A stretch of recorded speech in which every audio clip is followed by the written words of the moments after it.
សិល្បៈចម្រៀងមិនត្រឹមតែជាឧបករណ៍សម្រាប់កំសាន្តប៉ុណ្ណោះទេប៉ុន្តែវាជាកញ្ចក់ឆ្លុះបញ្ចាំងពីប្រវត្តិសាស្ត្រការឈឺចាប់និងការតស៊ូរបស់ប្រជាជាតិមួយផងដែរតាមរយៈបទចម្រៀងវីរភាពកូនខ្មែរដែលល្បីរន្ទឺតាមប្រព័ន្ធផ្សព្វផ្សាយនានាដែលនៅលើเพจផ្លូវការរបស់លោកបណ្ឌិតអេងសុគន្ធាអង្គភាពសារព័ត៌មានយើងជាច្រើនដែលមានការផលផុសដោយយកចិត្តទុកដាក់ពីស្នាដៃនិពន្ធដ៏វិសេសវិសាលរបស់លោកបណ្ឌិតអេងសុគន្ធាដែលជាបញ្ញវន្តខ្មែរម្នាក់ដែលមានបេះដូងស្នេហាជាតិយ៉ាងជ្រាលជ្រៅបំផុតពុកម៉ែបងប្អូនខ្ញុំតែងតែតាមដានមើលហើយក៏ដូចជាយកចិត្តទុកដាក់នៅខ្លឹមសារសារស័ព្ទដែលសាស្ត្រាចារ្យសិល្បៈរបស់គាត់គឺខ្លាំងមែនទែនក្នុងអត្ថន័យជ្រាលជ្រៅនៃទំនុកចម្រៀងបទចម្រៀងនេះគឺបានរៀបរាប់ពីព្រឹត្តិការណ៍ប្រវត្តិសាស្ត្រដ៏ជូរចត់និងការឈឺចាប់របស់រាជខ្មែរ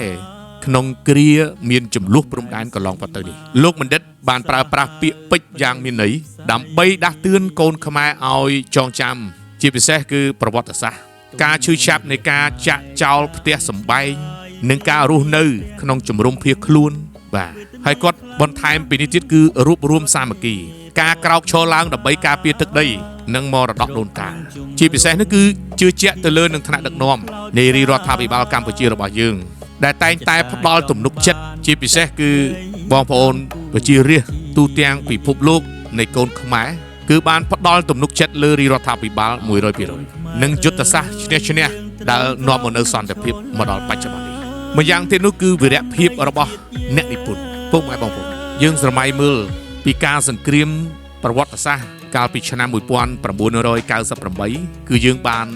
សន្តិភាពពេញលេញ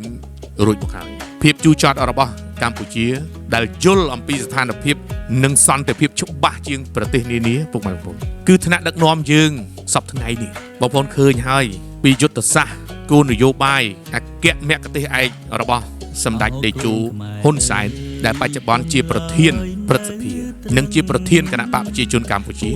នៅក្នុងអាណត្តិទី7នេះគឺរដ្ឋមន្ត្រីបន្តវេនគឺសម្ដេចមហាបវរធិបតីហ៊ុនម៉ាណែតគឺបានបញ្ជាក់សឲ្យឃើញថាការខិតខំប្រឹងប្រែងរបស់លោកដើម្បីការពារសន្តិភាពនេះគឺពុកម៉ែបងប្អូនបានឃើញច្បាស់ហើយពីទស្សនវិជ្ជានានាពីបេះដូងពោពេញទៅដោយសក្តានុពលដ៏រឹងមាំជាគ្រឹះការពារសន្តិភាពពិតប្រាកដជាក់ស្ដែងមែនលោកបណ្ឌិតអេងសុគន្ធាមិនត្រឹមតែមានតួនាទីការងាររាជការនិងបច្ចុប្បន្ននេះគឺជាប្រធានយុវជនក្រុមការងារស្រុកមូលឫស្សីខេត្តបាត់ដំបងតែប៉ុណ្ណោះទេប៉ុន្តែលោកបណ្ឌិតគឺជា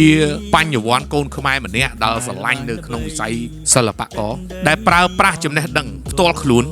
រិះរកនៅសារស័ព្ទដែលមានអត្ថន័យជ្រាលជ្រៅដើម្បីកូនខ្មែរជំនាន់ក្រោយនិងចំណាយពេលវេលាដ៏មានតម្លៃរបស់លោកបណ្ឌិតនេះដើម្បីតាក់តែងនិពន្ធបទចម្រៀងដែលផ្ដល់នៅតម្លៃអប់រំ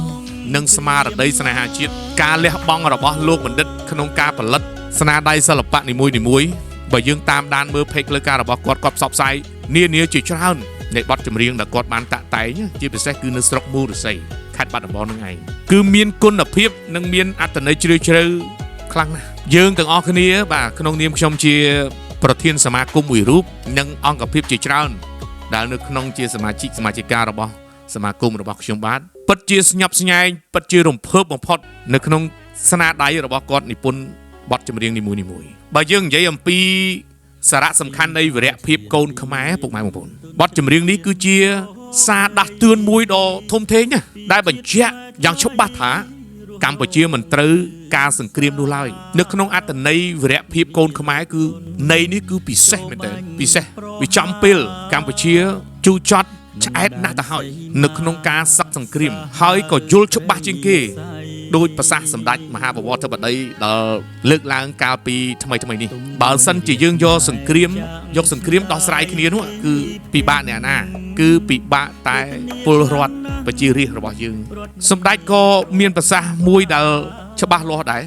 សពថ្ងៃគឺប្រទេសមានច្បាប់ចឹងយើងសំអាងទៅលើនឹងច្បាប់អន្តរជាតិជាគោលដៅធំបំផុតដែលដោះស្រាយជូនជាតិមាតុភូមិរបស់យើងសពថ្ងៃព្រោះយើងអត់ជ្រើសរើសទេសង្គ្រាមដោះស្រាយយកសង្គ្រាមដោះស្រាយគ្នានេះគឺអត់តែប៉ុណ្ណោះវាបង្ហាញពីមហិច្ឆតារបស់កូនខ្មែរ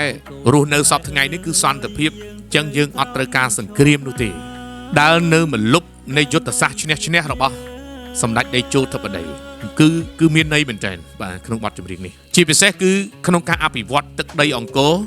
ឲ្យកាន់តែល្បីល្បាញលើឆាកអន្តរជាតិពិតជាមានអត្ថន័យណាស់បាទបទចម្រៀងវីរភាពកូនខ្មែរនេះលោកបណ្ឌិតអេងសុគន្ធាគឺជាគំរូនៃបញ្ញវន្តខ្មែរដែលប្រើប្រាស់សិល្បៈជាស្ពានតភ្ជាប់រវាងបច្ចុប្បន្នកាលនិងប្រវត្តិសាស្ត្រដ៏ជូរចត់ជាពិសេសគឺដើម្បីឲ្យកូនខ្មែរចំនួនក្រោយចងចាំមិនអាចបំភ្លេចបាននិងការពារសន្តិភាពក្រោមម្លប់សម្ដេចទាំងទ្វេបទវីរភាពកូនខ្មែរយើងទាំងអស់គ្នាគិតយ៉ាងច្បាស់ហើយថា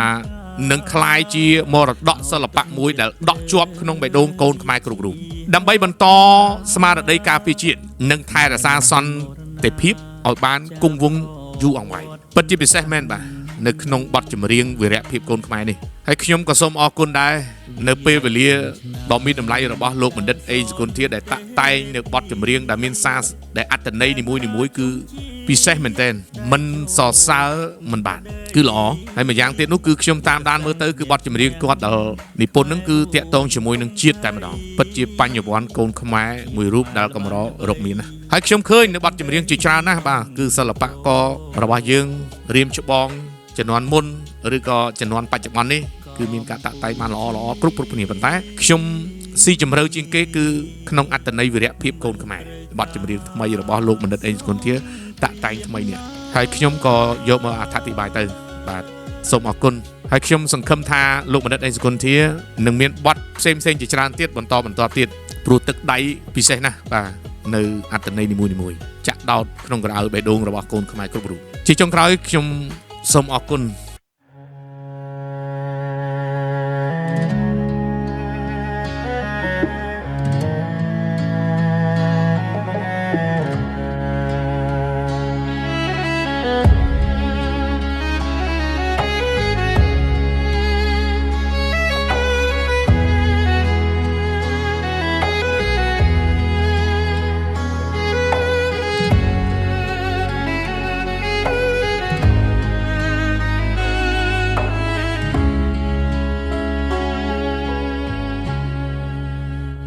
សៀមចៅឆ្លៀនពៀន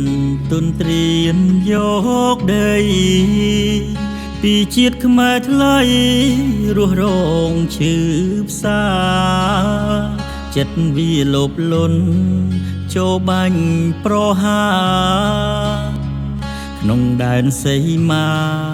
សាហាវព្រៃផ្សៃទំនួញរាជខ្មែរចាក់ឆ្ងាយពីផ្ទះវេទនាខ្លាំងណាស់ព្រាត់មេព្រាត់បាជ្រកក្នុងជុំរំធាសឹកខ្លោចផ្សាមហិច្ឆតាចង់បានទឹកដីកម្ពុជា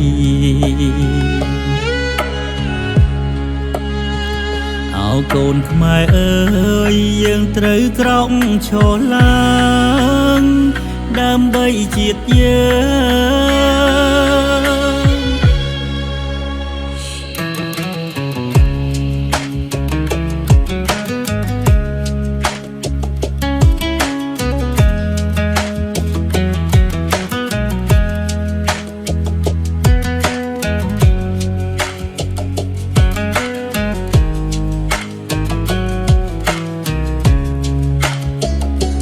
កូនខ្មែរអើយកុំឡើយនៅត្រឹងពួតដៃញញឹមប្រលឹងដូនតាឲ្យទុកចិត្តលើរាជារដ្ឋាខ្មែរមិនមរណាចាប្រវត្តិសាស្ត្រវីរៈជុនឆ្នើមដើមសនទេភីខេមរាជុំជាតិដែលចូលថាប់បដីយុទ្ធសាស្ត្រឈ្នះខ្មែររួចទុំភ័យជាតិខ្មែរល្បាញល្បីទឹកដីអង្គរកម្ពុជាមិនត្រូវការ សងក្រៀមឡើ